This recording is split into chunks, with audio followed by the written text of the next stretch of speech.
While Maine Life continues to celebrate lifestyle, the Maine Business Show focuses on the people, the ideas, and the industry that connect our communities and build Maine's economy.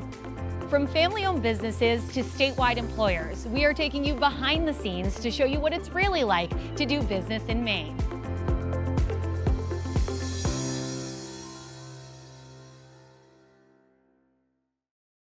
The Maine Business Show is presented by SAPI, global leader in sustainable solutions, proudly supporting Maine jobs, innovation, and the future of business.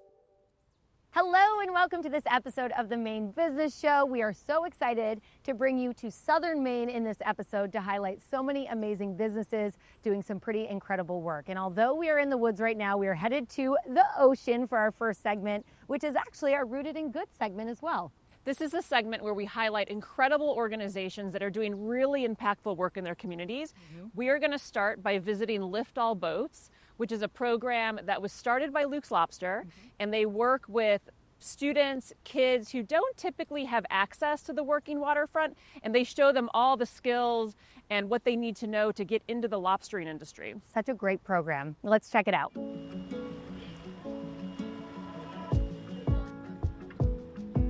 Lift All Boats is a mentorship program for students who don't have traditional connections to the lobster industry to help them understand the amazing opportunity in lobstering, come out, learn to lobster, and feel like they belong on the water in a way that would allow them to pursue a career here if they choose. A few years ago, we noticed that there were a lot of lobstermen out on the water who were complaining that they couldn't find young people interested in working those sternman positions on their boat. And that's really necessary for them to be able to go out and fish safely. And we also knew that there was a huge community of young people who live right by the water, but don't feel like they would know where to begin with a career on the water. So we thought people in these communities just need somebody to show up with an invitation and with a low pressure way for them to learn. So we reached out to folks in our local public high schools, had conversations about whether or not they thought their students would be interested in working on the water. And in 2022, we found 4 young folks who were excited to get out and push their boundaries and try something new. They had an amazing experience. They went back and told their friends. And this year, 2025, we had 30 students who signed up to go on the water. And we actually had 33 on the waiting list because we maxed out our capacity at 30 for this year. I didn't really have an interest in lobstering. I don't think I've ever been on a boat even before the program or anything like that. So it was like a huge step from in my first year to now. We were learning how to behave on the boat, but also how to like fish lobsters as well. So it was like learning a bunch of new stuff altogether. There have been a lot of barriers that our students have that I wasn't aware of. One of them was actually being afraid of the water, which for folks living in Maine who grew up here, that sounds crazy, but a lot of folks who don't grow up in this seafaring culture actually have a fear of the water. And then also there's just so many logistical barriers. You know, these folks have parents who are working 2-3 jobs. They definitely can't give their kids a ride to and from. They're not there to necessarily give their kids a meal when they need it. So to make sure that we're able to provide that transportation to feed everybody who comes down for a shift on the water, to make sure we do what it takes to get them down here and give them this experience, that's what it's all about. These kids really deserve it.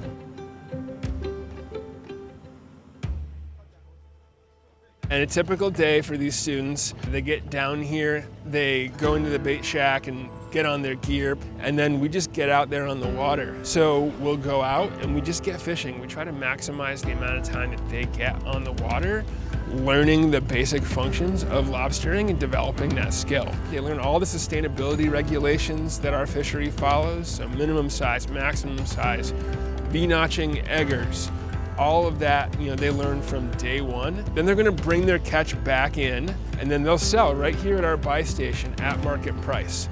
So they learn the economics of how the industry works as well. I'm more informed about the industry, just about division of labor and understanding what your role is. So it's more of like everybody's doing something, everybody feels involved, and everybody's helping each other. If someone needs a breather or anything, we let each other know. It's like, all right, you can go and sit down for a little bit, we'll take over from here. I think people who I've worked with are really amazing people, and it's allowed me to be more involved in these people's lives to just know like how they do their own work or their own type of living, and it's a really cool thing. Lift All Boats is definitely something I would recommend to anybody who would like to delve their feet into the world of lobstering. Definitely. I greatly recommend it. Lift All Boats began as a kind of a side project within Luke's Lobster, and just this year we became our own entity and we got a 501c3 certification, so we get to raise more outside funds. So we're definitely looking for support from folks in the community who think this is a good idea and want to see it blossom. Yeah, exciting moment of growth and evolution for the program. This program has been really inspiring to me, and so to watch them and see how quickly they pick it up and the enthusiasm they develop and the courage they have really actually inspires me to be better as well. It's just been such a joy for me to get to spend time with them, teach them and learn from them at the same time.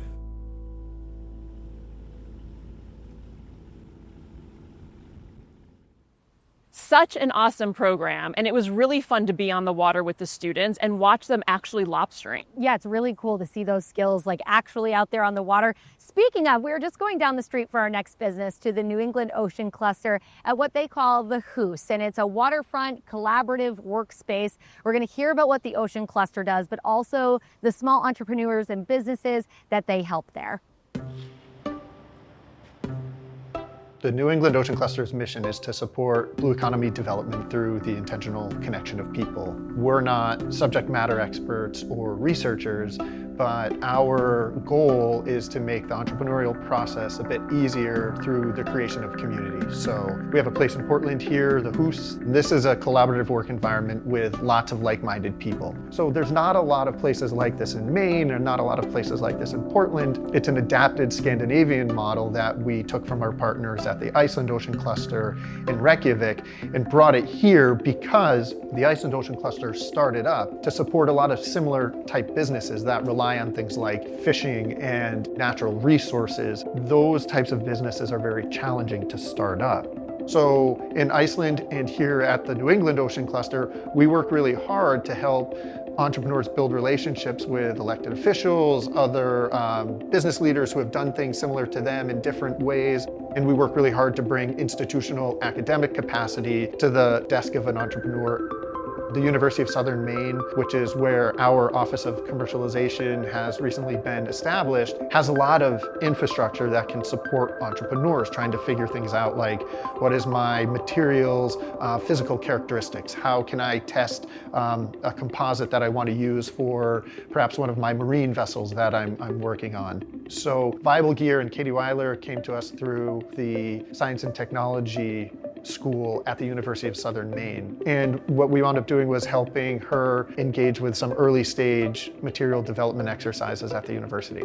Viable Gear has developed a seaweed-based bioplastic to replace traditional plastics for food harvesters.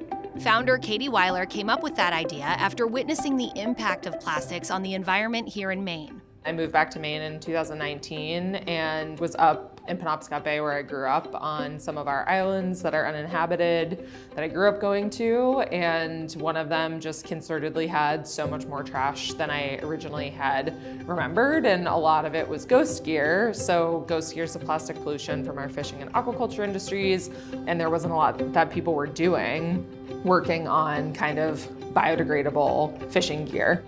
It's not on the food harvester, whether you're a lobsterman or you're growing tomatoes. It's not your fault that all of this plastic exists and that's what you're using. It's what you have to rely on at this point. So how do we come up with a solution for you? How do we say, like, you could use plastic or there's an alternative now, so you don't have to have microplastics shedding into our waters and getting into our food systems.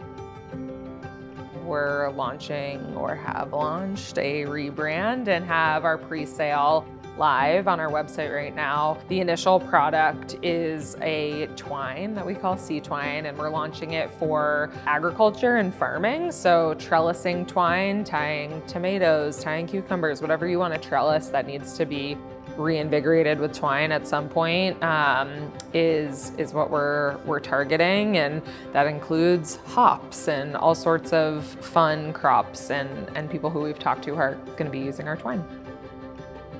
It's difficult to cover the multitude of resources and programs that the New England Ocean Cluster offers, but their dedication to innovation in the blue economy means that today's most promising ideas have a chance to become tomorrow's solutions. I definitely attribute being a part of the incubator here to our success and why we have sea twine now.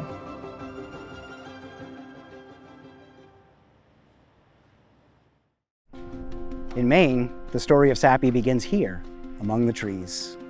Every tree, carefully selected and managed, is the first chapter in creating some of the finest paper and packaging products globally.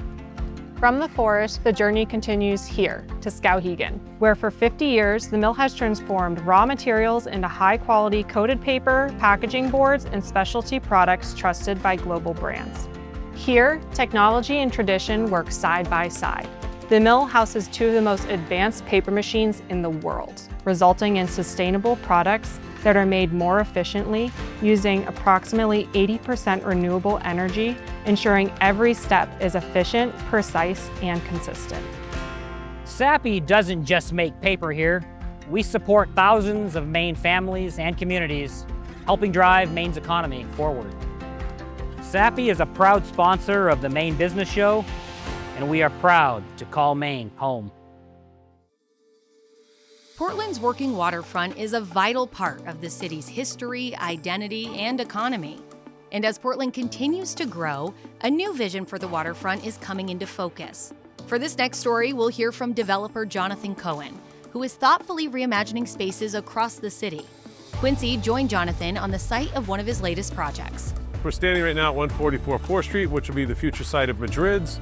Back in the day, you couldn't find a place to host your events. This is great because it's going to be something that allows all the different businesses in the area to use, from a smaller size when they have one room to the full facility, which will get them, I think, 800 standing and 600 seated. So it's very exciting for everybody in Portland. Growing up in Portland, one of the things I always loved the city, and I really wanted to see opportunity in the city. I wanted to see jobs and everything else stay here. And so I had the opportunity to buy the Ocean Gateway Garage back in 2015. And at that time, I met someone who went on to be a partner of mine for a while, was Ara F. Tendillian, who was quite a visionary. He was responsible for the Residence Inn Hotel, the AC Hotel, 20 Thames Street. So when I bought the Ocean Gateway Garage, there was an opportunity for WEX, who was looking for a new world headquarters. And we were able to make a deal with the city so we could put WEX headquarters where it is today. And part of that deal was we had to build another building where the Rue Institute sits right now.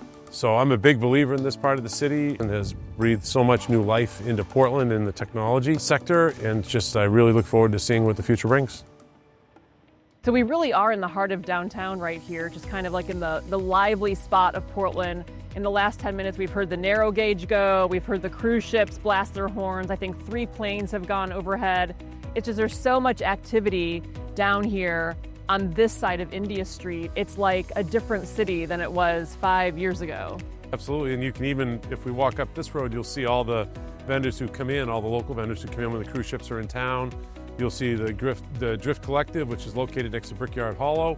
Both of those businesses didn't exist 5 years ago, and yeah, it's really nice. Speckled Axe is up here, AC Hotel.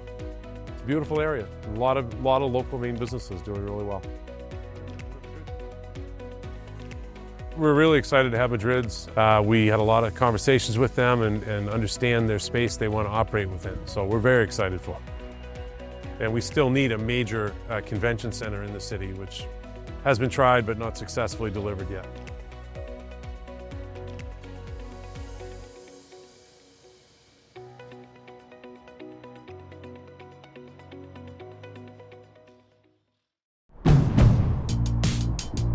Now's the time for a great deal on a new Honda. It's time to take an adventure with rugged capability and commanding style. From the Kelley Blue Book Best Value brand. Hurry into your Honda dealer today. For over 153 years, Kennebec Savings Bank has been a community bank for everyone. Whether it's providing convenient account access, quick and easy loan process, or supporting the community, our goal is to create lasting relationships rooted in trust and respect. It's always been about integrity and doing what's right for the customer and our communities. I'm Andrew Silsby, and I invite you to come into a Kennebec Savings Bank location and experience the difference. When the lights turn on, it's go time. Start your engines. Music blasting, lifts rising, lug nuts turning. Nice. We believe in easier car buying. Just ask your neighbor. We're not just a dealership. Our New England roots demanded more, so we built a team of dreamers to keep you driving. We are Berlin City, where life is easier. Now we are headed up the road to Falmouth, where Jonathan's focus shifts from city development to community connection. He's helping build a stronger sense of place where businesses and neighbors can thrive together. Jonathan is joined by our very own Falmouth resident, Aaron O'Valley, who has watched this project grow from the ground up. Hi. Hi, Aaron. Welcome back to the Wyeth and the shops at Falmouth Square. Thank you. It is great to be back, and it's great to share with all of you all of these new businesses that I frequent and love. In 2017, when we purchased the center, we saw there was 40% vacancy and just a tremendous amount of opportunity that could be created here. I just kept thinking, they have this vision for a village center, but nobody is doing it. So when the opportunity came, I thought, time to do it, so I did. During one of those challenging times for any developer, which was 2020, we were very happy that we were able to land Sicilian Table as well as Chase Bank so that we could really get going on the new development and growth that we created here in Falmouth. Just about a year after we finished getting 241 and 261 completed, Steve came in and he wanted to take an opportunity on some of our remaining 40 acres to build these two projects, which is the shops at Falmouth Square. It's 269 and 267 US Route 1, as well as the Wyeth condos. So we let him do that, and then once he got it all approved, he had us come back in to help with the development of it and the construction. And then Steve and Compass, yet again, are the economic drivers for Falmouth, and he put in all 14 tenants, 8 of which are female-owned businesses. One of my favorite things about here is my office is in one of the newer buildings, and I'm on the top floor and I have a balcony. So I get to sit out on my balcony and I get to look at all the activity that happens every day. I look at a parking lot that was empty when we bought it that's now full all the time. When I get hungry, I can walk over and I can go to Jaffa, I can go to Luna, I can go to Sapporo, I can go to Sicilian Table, or I can go to the Forsyth House of Pizza. You know, it's really just wonderful to be able to know that everything is here now and we see people enjoying it on a daily basis. Including myself. Yeah. So thank you. Thank you.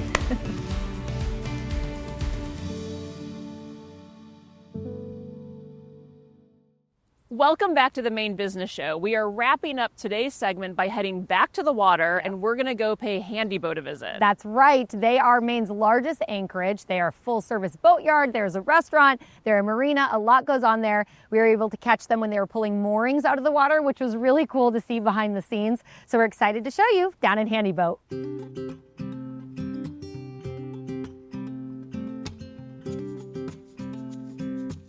What a gorgeous day we have today in Casco Bay. It is gorgeous down here. I'm lucky enough to call this my office each and every day. I've been doing this for about 6 years, and we're excited to get you guys out here and show you a little bit about what we do best. Oh, I'm excited. Thank you.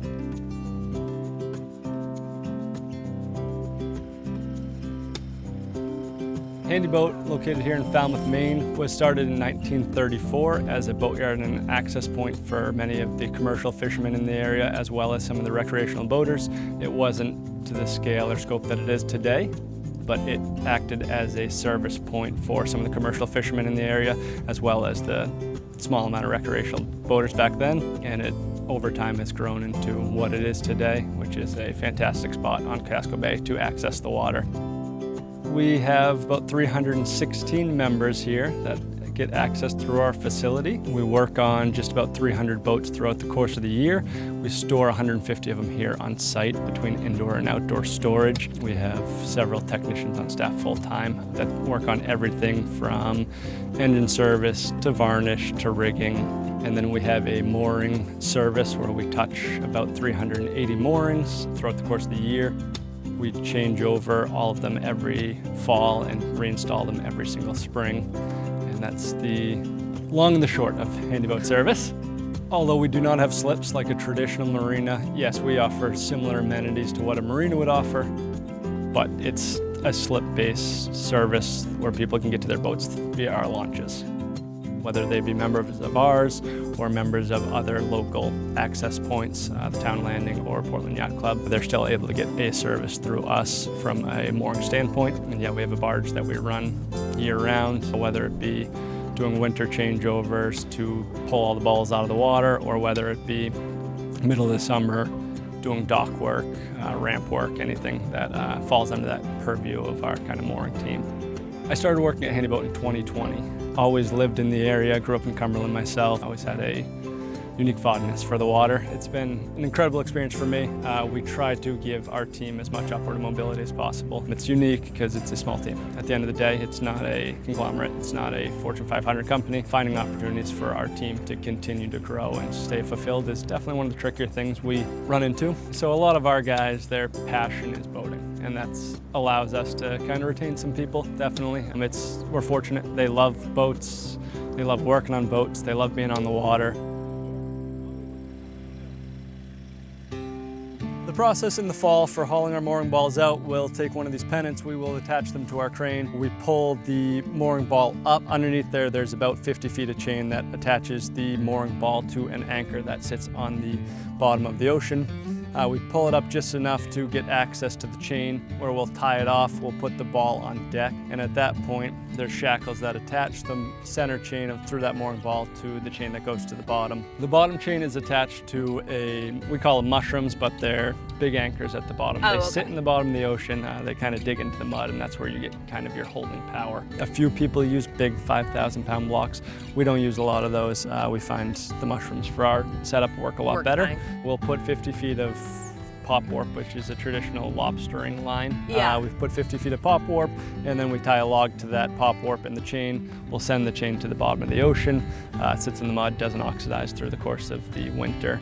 By the second week of November, all of these boats will either be up out of the water, or they would headed south, or other accommodations. A few boats do stay in the water in Portland on wet slips throughout the course of the winter. Okay. And yeah, all of these mooring balls will be up and out of the water, and there will just be a bunch of buoys and logs floating around, indicating where they're supposed to be next spring. A lot of work ahead of you. Yeah, it is. I gotta see this cruddy stuff. The creepy crawlies? The creepy crawlies. That was my favorite part, is still getting out, working on the boats, getting them in and out of the water. Talking to our customers they're fantastic. Yeah. Super nice people, always excited to be here, always very thankful for what we're able to provide them.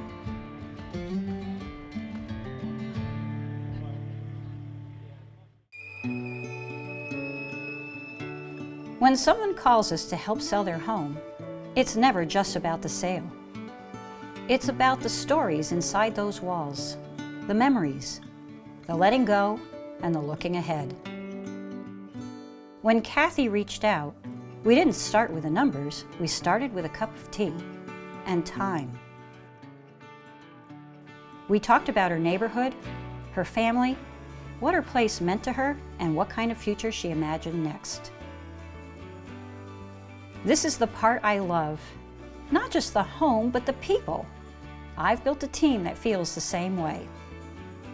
Sometimes the work turns into friendship, and that friendship lasts longer than the paperwork. I'm Charlene. This is Harcourts, and this is what matters to us.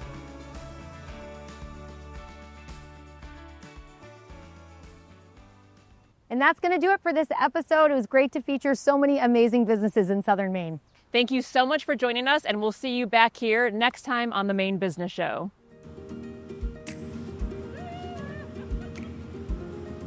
The creepy crawlies? The creepy crawlies. Yuck. Why is it fuzzy? Ew, what are those? Oh, these? Yeah, the jelly things. They're little sea squirts. Ew, what is that? You're so close. No, you were Go pay handy, Okay, bro. yeah, I know. Surrounded by the WEX headquarters on one side, the narrow gauge railroad on another side. Quincy, so now we're standing at 144 4th Street, which is the future site of Madrid's, which